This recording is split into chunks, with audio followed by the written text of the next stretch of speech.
और आज राजनीति की शुरुआत बंगाल में चुनाव के बाद भी जारी घमासान की खबर से करेंगे।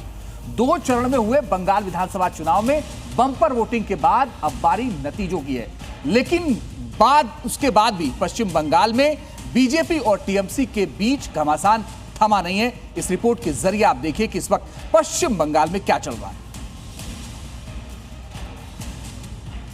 और आपको बताएं कि इन चुनावी तारीखों के ऐलान के बाद से वोटिंग तक पश्चिम बंगाल के कोने कोने से खून खराबे और हिंसा की तस्वीरें सामने आती रहीं और अब बंगाल में ईवीएम को लेकर सियासी बवाल मचा हुआ है।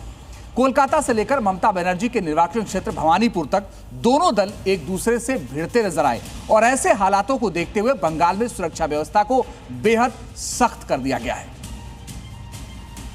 ममता बनर्जी और टीएमसी के आक्रामक तेवरों को बीजेपी हार का डर सता रही है और डंके की चोट पर बंगाल में सत्ता परिवर्तन का दावा ठोक रही है।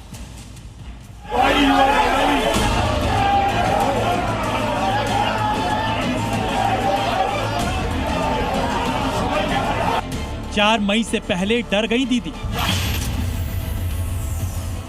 पश्चिम बंगाल चुनाव के ऐलान के साथ जो सवाल राजनीति के गलियारों में गूंज रहा था, वो आज चुनाव नतीजे आने से पहले भी बंगाल की जमीन पर साफ तौर पर दिख रहा है। पश्चिम बंगाल में चुनाव के दोनों फेज निपटने के बाद अब ईवीएम यानी जनादेश की सिक्योरिटी और धांधली को लेकर दोनों पार्टियां आमने सामने हैं। एक तरफ जहां टीम ममता बीजेपी को धांधली के कटघरे में खड़ा कर रही है, वहीं बंगाल में दीदी को रोकने उतरी टीम शुवेंदु भी पूरी तरह से आक्रामक है। और इस घमासान की पहली तस्वीर सामने आई थी कोलकाता से, जहां टीएमसी के नेता और कार्यकर्ताओं ने स्ट्रांग रूम की सिक्योरिटी को लेकर हंगामा खड़ा कर दिया। टीएमसी नेता कुणाल घोष और शशि पांजा धरने पर बैठ गए और चुनाव आयोग पर ईवीएम से छेड़छाड़ का आरोप लगा दिया। वो लोग खुल के थोड़ा आदमी भेज दिए, वो पोस्टल बैलेट में कम कर रहे हैं कि वो पोस्टल बैलेट आया किधर से। पश्चिम बंगाल चुनाव की सबसे हॉट सीट भवानीपुर में भी बीजेपी और टीएमसी के बीच जमकर बवाल हुआ।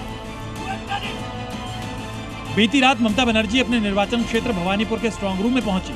ममता वहां करीब 4 घंटे तक रुकी भी और निकलते ही बीजेपी पर गड़बड़ी का आरोप मढ़ दिया। हमारा जो ईवीएम मशीन है, इधर में स्ट्रांग रूम है, तो आप लोगों को जानकारी है कि नेताजी इंडोर में सीसीटीवी पे हम पाया गया और बहुत सारे जगह में कि उधर में मैनिपुलेशन हो रहा है। मैंने जब देखा टीवी में तो मैंने सोचा मैं भी उधर देख के आऊं, तो पहले तो सेंट्रल फोर्सेस मेरे को एंटर ही करने नहीं देते थे। भवानीपुर में ममता बनर्जी के पहुंचने पर बीजेपी कार्यकर्ताओं ने टीएमसी की गाड़ी को काफी देर तक रोके रखा। बीजेपी कार्यकर्ताओं का कहना था कि ममता बनर्जी अपने साथ कुछ लाई है। बीजेपी के मुताबिक ममता बनर्जी की मंशा ईवीएम में गड़बड़ी करने की है। बीजेपी कार्यकर्ताओं ने काफी देर तक विरोध प्रदर्शन किया और बाद में टीएमसी की गाड़ी को निकलने दिया। भवानीपुर में ममता की मौजूदगी को बीजेपी हार के डर की वजह बता रही है। कुछ भी छेड़छाड़ नहीं कर पाए। ममता बनर्जी कितनी देर तक रही अंदर? ममता बनर्जी थी काफी देर तक जी। ममता बनर्जी थी काफी देर तक, but she couldn't do anything.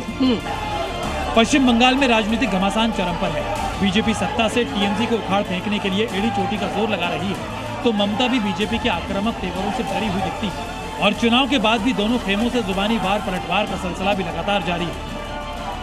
आज लोगों ने जिस प्रकार बढ़ चढ़ के वोटिंग किया है, उससे पता चल गया परिवर्तन हो रहा है। इसलिए टीएमसी बैकफुट में है और कंप्लेन पर कंप्लेन करे जा रहे हैं। हर चीज पे कंप्लेन है। स्ट्रांग रूम जब सील होता सबका साइन रहता है, तो वो क्यों खुला? पोस्टल बैलेट ही सही, वो काम करने की पहले सबको बताया क्यों नहीं? राजनीतिक भद से पब्लिक ने तृणमूल कांग्रेस को वोट नहीं दिया। आज जितने सारे नौटंकी है, आप लोग 2-3 दिन देखने पाएंगे। वो सोच रहा है जो भी करके हो ईवीएम का कब्जा करे, जैसे 2021 में कब्जा किए थे। अगर जरूरत होगा कुणाल और शशि को पास लाखों तृणमूल का लड़का बढ़ जाएगा, ऐसा कोई बात नहीं है। इसका धंधा है ये इतना डराओ और वो चाणक्य को मैसेज से जनता का ऊपर असर फेंक दो, ये तृणमूल हार रहे हैं।